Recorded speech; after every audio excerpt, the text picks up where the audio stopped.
అయితే ఇప్పుడు చాలామంది ఆర్మీ వాళ్ళ గురించి ప్రతి ఒక్కరికి తెలుసు. రా గురించి చాలామందికి చాలా విషయాలు తెలీదు. తెలిసిన ఒక విషయం నేను చెప్తాను నార్మల్‌గా అందరూ ఆడియన్స్ అనుకున్నారు. నిజంగానే హైదరాబాద్‌లో కానీ, ఎక్కడైనా కానీ పూలు అమ్ముకుంటూ ఉంటారు. పళ్ళ వ్యాపారం చేసుకుంటూ వాళ్ళు కూడా రా ఏజెంట్సే అని వింటూ ఉంటాం. అలా కొన్ని ఇయర్స్ వాళ్ళు ఆ కైండ్ ఆఫ్ జాబ్స్ చేసుకుంటూ హైదరాబాద్‌లో అందరిని అబ్జర్వ్ చేస్తుంటారు అని విన్నాను. అది ఎంతవరకు కరెక్ట్? మేబీ 1000%. మేబీ మీ స్టూడియోలో కూడా రా ఏజెంట్ ఉన్నాడు. మేబీ మీ కెమెరామెన్ రా ఏజెంట్, ఎవరు తెలుసు? 100%. అండ్ 100%. మ్యామ్, దాన్ని బ్లెండింగ్ అంటారు. There is a technical term for that, blending. Maybe మీ ఇంటి ముందు ఉన్న పంచర్ షాప్ అతను రా ఏజెంట్. అది చాలా, ఇన్ఫ్యాక్ట్ నేను ఎక్కడ ప్లేస్ చెప్పను, కానీ నేను పర్సనల్గా నేర్చుకున్నది లైఫ్లో పెద్ద లెసన్ చెప్తాను. ఫీల్డ్లో మా రెజిమెంటల్ హెడ్ క్వార్టర్స్ ఉండేది. రెజిమెంటల్ హెడ్ క్వార్టర్స్ రోడ్ అటువైపు ఒక బిచ్చగాడు ఉండేవాడు. అంటే బిచ్చగాడు అంటే ఇంకా బట్టలన్నీ పాడైపోయి మాసిపోయి ఎంటుకలన్నీ అలా ఉండి ఒక బిచ్చగాడు ఉండేవాడు. ఒక 2 to 3 months అలాగే ఉన్నాడు. అంటే ఎంత చలి ఉన్నా సరే తను అక్కడే ఉండేవాడు అంటారు. ఎందుకో ఒకరోజు కమాండింగ్ ఆఫీసర్కి డౌట్ వచ్చింది. ఏంటి నాకు ఎందుకో డౌట్ కొడుతుంది, he is not a beggar, questionable identity అనే ఒక పదం వాడతాం, క్వశ్చనబుల్ ఐడెంటిటీ.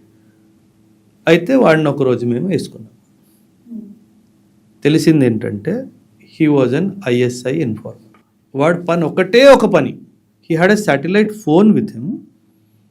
ఒక్కటే పని, రెజిమెంట్ గేట్ నుంచి బండి బయటికి వెళ్తే అది రైట్కి వెళ్ళిందా లెఫ్ట్కి వెళ్ళిందా చెప్పాలి, అంతే. వాడు జాబ్ ఒక్కటే జాబ్.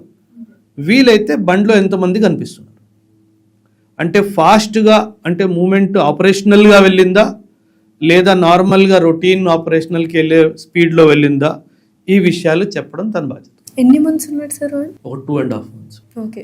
అసలు that was revolution of my life time. అంటే తను ఆబ్వియస్లీ ఎనిమీ కంట్రీకి సంబంధించినోడు, కానీ ఆ కంట్రీ కోసము తను ఒక బిచ్చగాడ్ లాగా 2.5 months మాకు కనిపించాడు. దాని ముందు ఎక్కడ కూర్చున్నాడో తెలియదు మనకు తెలియదు. You will not believe ma'am, మొత్తం కంటోన్మెంట్ అంతా అసలు జల్లడ్లా పెట్టేశాను, ఒక్కొక్కడిని పట్టుకొని అందరినీ. ఇంకా so that was a big revolution. అంటే జనరలీ జరగదు, అంటే ఒక్కొక్కసారి మిస్ అవుతాం అంతే. అంటే ఒక ISI ఏజెంట్ అని మీరు ఎలా అంటే పార్ట్ ఆఫ్ లెర్నింగ్. అంటే మాకు బేసిక్ మిలిటరీ ట్రైనింగ్లో అన్నీ నేర్పిస్తారు, కానీ మేము బిజీ ఉండడం వల్ల, అంటే అది that was not a pure field station, also it was a semi field station. దానివల్ల అది మేము మిస్ అయ్యామన్నది మాకు అర్థమైంది. But it was a big lesson. ఇప్పుడు యూజువల్గా నాకు తెలిసింది పోలీస్ వాళ్ళకి CBI వాళ్ళకి అస్సలు పడదని, అలాగే ఆర్మీ మెన్కి అండ్ ఎవరైతే రా వాళ్ళు ఇంటెలిజెన్స్ వాళ్ళకి అస్సలు పడదు, కొంచెం డిపార్ట్మెంటల్ రైవలరీ ఉంది అని విన్నాను. అది కరెక్టేనా? మీరు అన్నది కరెక్టే, కాదని నేను అన్ను. కాకపోతే ఆ రైవలరీ మన దేశ సెక్యూరిటీ మధ్యలో వస్తుందంటే మర్చిపోతారు. ఓకే.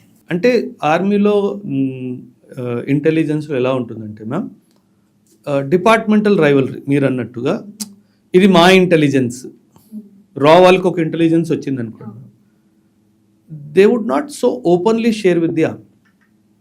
ఆర్మీతో షేర్ చేశారనుకోండి, ఆర్మీ వాడు ఆపరేషన్ చేస్తాడు, నేను చంపానని చెప్తాడు. సో ఆ క్రెడిట్ రావాలి అంటే ఆ ఇంటెలిజెన్స్ ఆపాలి, ఆ రైవలరీ. అంతేగాని దేశం ఎదురొస్తుంది, ఏమంటారు సెక్యూరిటీ ఎదురొస్తుందంటే ఆ రైవలరీ అంతా మర్చిపోతుంది, జాయింట్ ఆపరేషన్.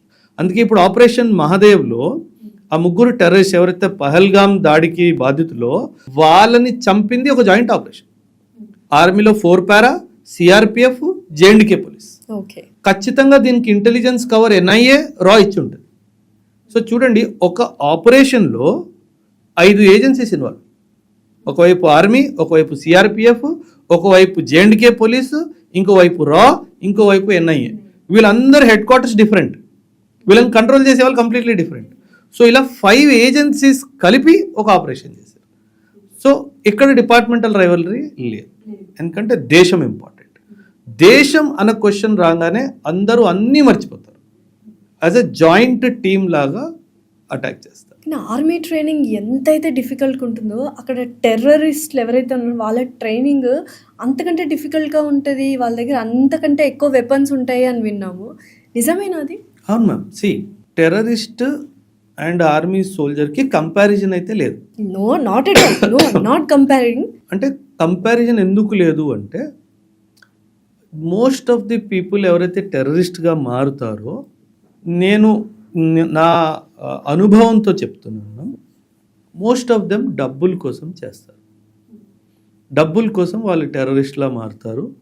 అంటే ఇంట్లో 5 ఉన్నారనుకోండి, పరిస్థితులు బాగాలేవు, టెర్రరిస్ట్ ఆర్గనైజేషన్ వాళ్ళు ఏదో ఆఫర్ ఇచ్చారు, నువ్వు వస్తే 10 లక్షలు ఇస్తాము, 20 లక్షలు ఇస్తాము అని చెప్పారనుకోండి, 5 ఎవరో ఒకరు వాలంటీర్ వెళ్ళిపోతారు అంతే. And they will come to join the terrorist camp.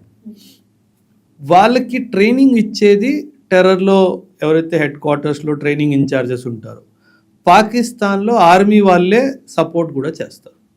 So ఒక ఆర్మీ సోల్జర్ ఒక టెర్రరిస్ట్కి ట్రైనింగ్ ఇస్తుంది అక్కడ. అండ్ ఆ ట్రైనింగ్లో భాగంగా ఐడియాలజికల్ ట్రైనింగ్ కూడా జరుగుతుంది. అదేంటి? సైకలాజికల్గా, అంటే మన మీద ద్వేషం ఎలా పెంచాలి తనలో. మ్యామ్, ఒకరిని చంపేయడం అంటే అంత ఈజీ కాదు. ఒక చంపాలి అన్న ఆలోచన రావాలి అంటే నేను సైకలాజికలీ ఆ టెర్రరిస్ట్ మైండ్ మొత్తం బ్రెయిన్ వాష్ చేయాలి. సో ఒకవైపు ఫిజికల్ ట్రైనింగ్, ఇంకోవైపు psychological training, and best of the weapons, military tactics అన్నీ నేర్పించి పంపిస్తున్నారు. సో కాకపోతే ఇక్కడ ఏంటంటే ఆర్మీ మొత్తం రెజిమెంట్, ఒక వ్యవస్థ, ఒక ఇన్స్టిట్యూషనల్ మొత్తం సపోర్ట్ ఉంది కాబట్టి ఒక టెర్రరిస్ట్ మొత్తం ఆర్మీ లేదు.